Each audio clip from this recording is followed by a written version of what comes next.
अस्सलामुअलैकुम friends, welcome to my academy. तो friends, हम अपने कंप्लीट वेब डेवलपमेंट के कोर्स में आज देखेंगे CSS की टाइप्स। तो आइए आज की वीडियो स्टार्ट करते हैं। वीडियो स्टार्ट करने से पहले अगर आपने अभी तक चैनल को सब्सक्राइब नहीं किया हुआ तो सबसे पहले चैनल को सब्सक्राइब कर लीजिए और वीडियो को लाइक कर लीजिए। और उसके साथ साथ आप ये वेब डेवलपमेंट के कंप्लीट कोर्स की प्लेलिस्ट को एक्सेस कर लीजिए, क्योंकि इसके अंदर हम वेब डेवलपमेंट को स्टेप बाय स्टेप सीख रहे हैं। हमने सबसे पहले तो HTML सीखी और उसके बाद अब हमने अपना CSS का कोर्स स्टार्ट कर दिया है। तो फ्रेंड्स, आइए आज की वीडियो स्टार्ट करते हैं। तो फ्रेंड्स, हमारे पास CSS की 3 टाइप्स होती हैं, या आप कह सकते हैं कि हम 3 वेज से CSS अप्लाई कर सकते हैं। ये हमने अपनी प्रीवियस वीडियो में भी देखा था। हमने प्रीवियस वीडियो में सिर्फ इसका इंट्रोडक्शन लिया था। आज की वीडियो में हम इसको डिटेल से देखेंगे और प्रैक्टिकली भी देखेंगे। तो सबसे पहले बात कर लेते हैं कि इनलाइन CSS क्या होता है। इनलाइन CSS में हम अपने HTML एलिमेंट के अंदर ही CSS अप्लाई करते हैं। इसी तरीके से सेकंड होता है इंटरनल CSS। क्वेश्चन ये राइज होता है कि हमें इंटरनल CSS यूज करने की जरूरत क्यों पड़ी। अगर हम इनलाइन CSS यूज करते हैं तो हमारा कोड कॉम्प्लिकेटेड हो जाता है, या आप कह सकते हैं कि हमारा कोड रीडेबल नहीं रहता, क्योंकि हम जब अपने पैराग्राफ टैग या कोई भी टैग होता है जिसके अंदर हम CSS अप्लाई करते हैं, उसके अंदर CSS की हम डिफरेंट प्रॉपर्टीज अप्लाई करते हैं, तो इससे क्या होता है कि हमारा कोड कॉम्प्लिकेटेड हो जाता है। तो इसी वजह से हम यूज करते हैं इंटरनल CSS। इंटरनल CSS के केस में क्या होता है कि हम अपने हेड वाले सेक्शन के अंदर ही CSS अप्लाई कर देते हैं। इससे क्या होता है कि हमारा कोड रीडेबल हो जाता है, या आप कह सकते हैं कि जब भी आप उस फाइल को ओपन करेंगे तो आपको समझ आ जाएगा कि हाँ, हमने यहाँ पर ये CSS अप्लाई की हुई है। उसके बाद जो थर्ड अप्रोच है और सबसे बेस्ट अप्रोच है वो है एक्सटर्नल CSS। एक्सटर्नल CSS में बेसिकली क्या होता है कि एक्सटर्नल CSS में हम CSS की न्यू फाइल क्रिएट कर देते हैं। न्यू फाइल क्रिएट करने का एडवांटेज क्या होता है कि हमारी जितनी भी CSS की प्रॉपर्टीज है, या आप कह सकते हैं कि हम जितनी भी CSS की प्रॉपर्टीज अपने एलिमेंट के ऊपर अप्लाई करना चाहते हैं वो हम न्यू फाइल के अंदर अप्लाई कर लेते हैं, और उसके बाद हम फाइल को HTML डॉक्यूमेंट के साथ अटैच कर लेते हैं। इससे क्या होता है कि इससे हमारे जो कोड होता है उसकी एफिशिएंसी इंक्रीज हो जाती है। तो फ्रेंड्स, ये तो हमने देख ली HTML की 3 टाइप्स। आइए अब एक एक करके इन तमाम टाइप्स को इम्प्लीमेंट कर लेते हैं अपने VS कोड में। तो फ्रेंड्स, आइए चलते हैं अपने VS कोड में। तो फ्रेंड्स, हमने यहाँ पर अपना VS कोड ओपन किया हुआ है, और इसी के साथ साथ हमने डेस्कटॉप पे एक फोल्डर क्रिएट किया हुआ है CSS टूट के नाम से। तो आइए सबसे पहले इसके अंदर एक फाइल क्रिएट कर लेते हैं। हम इसे नेम दे देते हैं CSS-2.html, क्योंकि हमारी HTML की फाइल है तो हमने यहाँ पर सिंपल टाइप किया है CSS-2। -2 का मतलब क्या है कि हमारे CSS का सेकंड ट्यूटोरियल है। जैसे ही हमने इंटर प्रेस किया तो हमारे पास यहाँ पर CSS की फाइल क्रिएट हो चुकी है। तो आइए सबसे पहले CSS का बेसिक सिंटैक्स टाइप कर लेते हैं। तो हमने यहाँ पर सिंपल CSS का बेसिक सिंटैक्स टाइप कर दिया है। तो फ्रेंड्स, आइए अब हम यहाँ पर टाइटल में इसे नेम दे देते हैं CSS टाइप्स। ये हमारे पास CSS टाइप्स का ट्यूटोरियल है, तो हमने यहाँ पर सिंपल टाइप कर दिया है CSS टाइप्स। तो आइए अब हम यहाँ पर इस फाइल की लोकेशन में जाते हैं। ये फाइल हमारे पास डेस्कटॉप के ऊपर CSS ट्यूटोरियल के नेम से एक फोल्डर है, उसमें सेव है। तो हम सिंपल उस फोल्डर के अंदर आ चुके हैं। उसके बाद हमारे पास यहाँ पर CSS-2 के नेम से फाइल शो रही है। तो आइए इसे क्रोम के अंदर ओपन कर लेते हैं। तो हमने यहाँ पर सिंपल इस फाइल को क्रोम के अंदर ओपन कर लिया है। तो फ्रेंड्स, आइए अब हम यहाँ पर अपने बॉडी टैग के अंदर कुछ मसाला भर लेते हैं। मसाला भरने से मुराद ये है कि हम यहाँ पर कुछ टेक्स्ट वगैरह ले लेते हैं। तो हम यहाँ पर सबसे पहले कहते हैं this is CSS type tutorial. आइए सेव करते हैं। सेव करने के बाद पेज को करते हैं रिफ्रेश। जैसे ही पेज को रिफ्रेश किया तो हमारे पास यहाँ पर शो रहा है this is CSS type tutorial. इसी के साथ साथ अब हम यहाँ पर 3 पैराग्राफ लेंगे। पैराग्राफ के अंदर कुछ टेक्स्ट ले लेंगे। हम कहते हैं Here we will apply internal CSS,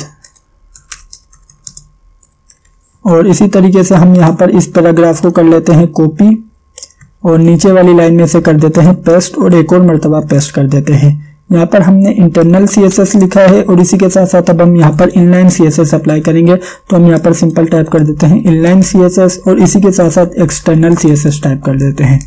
तो हम यहाँ पर सिंपल टाइप कर देते हैं एक्सटर्नल CSS। तो फ्रेंड्स, आइए इसको सेव करते हैं।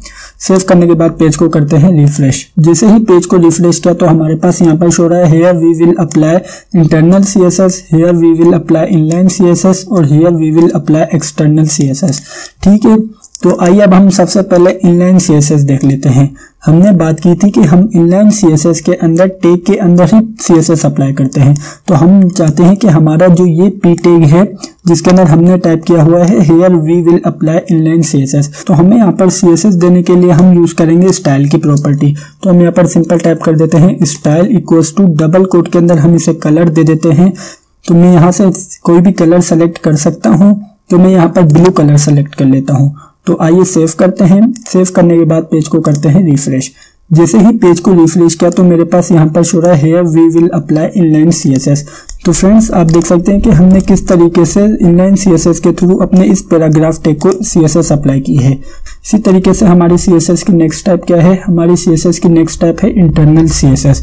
इंटरनल सीएसएस के केस में हमने देखा था कि हम इंटरनल सीएसएस में हेड वाले टैग के अंदर सीएसएस अप्लाई करेंगे। तो हम यहाँ पर सिंपल टाइप कर देते हैं स्टाइल टैग। तो हमने यहाँ पर यूज किया है स्टाइल टैग का। स्टाइल टैग यूज करने के बाद अब हम चाहते हैं कि हमारे इस पैराग्राफ टैग के अंदर सीएसएस अप्लाई हो, जहाँ पर हमारा लिखा हुआ है here we will apply internal CSS. तो आप नोट करें तो यहाँ पर हमारे तमाम पी टैग हैं। तो अब हमें यहाँ पर इसे यूनिकली आइडेंटिफाई करने के लिए आईडी देनी पड़ेगी। तो हम यहाँ पर सिंपल इसे आईडी दे देते हैं। हम कहते हैं आईडी इक्वल्स टू 1। हम इस आईडी दे देते हैं 1। और इसके बाद अब हमें यहाँ पर सीएसएस अप्लाई करने के लिए स्टाइल टैग के अंदर यूज करना पड़ेगा हैश, क्योंकि जब भी हमें किसी आईडी के ऊपर सीएसएस अप्लाई करनी पड़ेगी तो हम यूज करेंगे हैश का। उसके बाद अब हम टाइप कर देते हैं 1 और उसके बाद ब्रैकेट यूज कर लेते हैं। ब्रैकेट यूज करने के बाद अब हम यहाँ पर कलर की प्रॉपर्टी दे देते हैं। तो हमने सिंपल टाइप कर दिया है कलर और उसके बाद सेलेक्ट करते हैं कि कौन सा कलर दें। डार्क मैजेंडा दे देते हैं। तो हमने यहाँ पर सेलेक्ट कर लिया है डार्क मैजेंडा। आइए सेव करते हैं। सेव करने के बाद पेज को करते हैं रिफ्रेश। जैसे ही पेज को रिफ्रेश किया तो आप देख सकते हैं कि हमारे पास यहाँ पर पर्पल टाइप या डार्क मैजेंडा कलर का शो रहा है here we will apply internal CSS. तो फ्रेंड्स इस तरीके से हम इंटरनल सीएसएस की मदद से भी अपने एलिमेंट्स के ऊपर सीएसएस अप्लाई कर सकते हैं। तो फ्रेंड्स हमारी लास्ट है external CSS. External CSS apply करने के लिए हमें मालूम है कि हमें सीएसएस की न्यू फाइल क्रिएट करनी पड़ेगी। तो आइए इसी फोल्डर के अंदर एक न्यू फाइल क्रिएट कर लेते हैं। तो हम यहाँ पर न्यू फाइल के ऑप्शन के ऊपर क्लिक किया है और अब हम इसे नेम दे देते हैं style.css। जैसे ही हमने इंटर प्रेस किया तो हमारे पास यहाँ पर style.css फाइल क्रिएट हो चुकी है। तो सबसे पहला काम तो ये कर लेते हैं कि हम इस फाइल को लिंक कर लेते हैं। लिंक करने के लिए हम हेड टैग के अंदर ही यूज करेंगे लिंक टैग का। तो हम यहाँ पर सिंपल टाइप किया है लिंक। तो आप देख सकते हैं कि हमारे पास यहाँ पर डिफरेंट ऑप्शन शो रहा है। तो हमारे पास यहाँ पर सिंपल शो रहा है लिंक और इसी के साथ साथ लिंक एटम और इसी के साथ साथ शो रहा है लिंक सीएसएस। तो हम यहाँ पर लिंक करना चाहते हैं सीएसएस को, तो हम सिंपल इस ऑप्शन के ऊपर क्लिक कर देते हैं। जैसे ही इस ऑप्शन के ऊपर क्लिक किया तो आप देख सकते हैं कि हमारे पास यहाँ पर इसके तमाम ऑप्शन शो रहे हैं। तो हम यहाँ पर href के अंदर इससे नेम दे देते हैं style.css। हमने यहाँ पर अपनी फाइल को पहले से ही style.css नेम दिया हुआ है, तो इस वजह से हमें यहाँ पर टाइप करने की जरूरत नहीं है। अगर इस जगह हमारी फाइल का कुछ और नेम होता तो हम यहाँ पर कुछ और नेम टाइप कर देते। तो फ्रेंड्स अगर हमारी फाइल किसी और डायरेक्टरी में होती तो हम यहाँ पर उसका कंप्लीट पाथ डिफाइन करना पड़ता, लेकिन हमारी फाइल सेम डायरेक्टरी में तो हमें यहाँ पर इसका पाथ डिफाइन करना नहीं पड़ेगा। हम डायरेक्ट अपनी फाइल का नेम टाइप कर देंगे। तो अब हम चाहते हैं कि हमारे इस पी टैग के ऊपर सीएसएस अप्लाई हो। तो आइए इसको भी एक यूनिक आईडी दे देते हैं, क्योंकि हमारे तमाम पैराग्राफ टैग हैं। तो अब हम यहाँ पर इसे यूनिक आईडी दे देते हैं। हम इसे कहते हैं ID equals to double quotes के अंदर इसे दे देते हैं 2। हमने यहाँ पर इसे आईडी दी है 2। तो अब हम यहाँ पर इस पैराग्राफ टैग के ऊपर सीएसएस अप्लाई करना चाहते हैं। तो हम चलते हैं अपनी सीएसएस वाली फाइल के अंदर। हम आ चुके हैं अपनी सीएसएस वाली फाइल के अंदर। तो हमें मालूम है कि जब भी हम आईडी के ऊपर सीएसएस अप्लाई करेंगे तो हम यूज करेंगे हैश का। तो हमने यहाँ पर सिंपल टाइप कर दिया है हैश और उसके बाद अब हम इसे इस आईडी के थ्रू टारगेट करना चाहते हैं। तो हमारी आईडी का नेम क्या है 2। तो हम यहाँ पर सिंपल टाइप करेंगे 2 और इसके बाद अब हम यहाँ पर इसके ऊपर सीएसएस अप्लाई करेंगे। तो हम इसे दे देते हैं कलर। कलर के अंदर हम इसे कुछ और कलर दे देते हैं डार्क रेड। तो हमने यहाँ पर सिंपल सेलेक्ट कर लिया है डार्क रेड। आइए फाइल सेव करते हैं। फाइल सेव करने के बाद पेज को करते हैं रिफ्रेश। हमारे पास यहाँ पर here we will apply external CSS का कलर डार्क रेड हो चुका है। तो फ्रेंड्स हम इस तरीके से एक्सटर्नल सीएसएस भी अप्लाई कर सकते हैं। तो फ्रेंड्स यहाँ पर एक और इम्पोर्टेंट चीज देख लेते हैं। उसके लिए अब हम यहाँ पर अपने इस पैराग्राफ टैग को आईडी दे देते हैं। हम कहते हैं ID equals to double quotes के अंदर 3। उसके बाद हमने यहाँ पर इसे स्टाइल के अंदर कलर दिया हुआ है ब्लू, तो हमारा यहाँ पर शो हो रहा है ब्लू। तो आप देख सकते हैं कि हमारा यहाँ पर शो हो रहा है here we will apply inline CSS blue colour में। अगर हम इसी तरीके से इसे इंटरनल सीएसएस के थ्रू टारगेट करें तो हमने यहाँ पर सिंपल टाइप किया है हैश और हमने इसे आईडी दी हुई है 3, तो हमने यहाँ पर सिंपल टाइप कर दिया है 3 और अब हम यहाँ पर इसे कलर दें। और अब हम चाहते हैं कि अब हम यहाँ पर इसे कलर दें डीप पिंक। आप देख सकते हैं कि हमारे पास यहाँ पर सेम प्रॉपर्टी अप्लाई हो रही है। हमने यहाँ पर स्टाइल के अंदर भी कलर दिया हुआ है और हमने यहाँ पर भी कलर दिया हुआ है। स्टाइल के अंदर हमारा कलर क्या है ब्लू और हमने यहाँ पर इंटरनल सीएसएस में इसे कलर दिया हुआ है डीप पिंक। तो आप वीडियो को पॉज करें और सोचें कि यहाँ पर हमारा कौन सा कलर अप्लाई होगा। तो आइए अब हम यहाँ पर इसे रिफ्रेश करते हैं। जैसे ही रिफ्रेश किया तो हमारे पास यहाँ पर कलर में कोई चेंजिंग नहीं हुई है। इसका मतलब क्या है कि हमारा यहाँ पर ब्लू कलर अप्लाई हुआ है। इसका मतलब ये हुआ कि हमारा जो इनलाइन सीएसएस है उसको ज़्यादा प्रायोरिटी देता है as compare to internal CSS. तो फ्रेंड्स ये एक नोट करने वाली बात थी। तो फ्रेंड्स ये थी हमारी आज की video.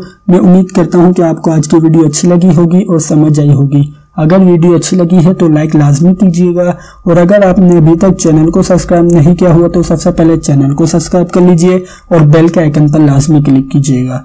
Thank you for watching this video friends, bye bye.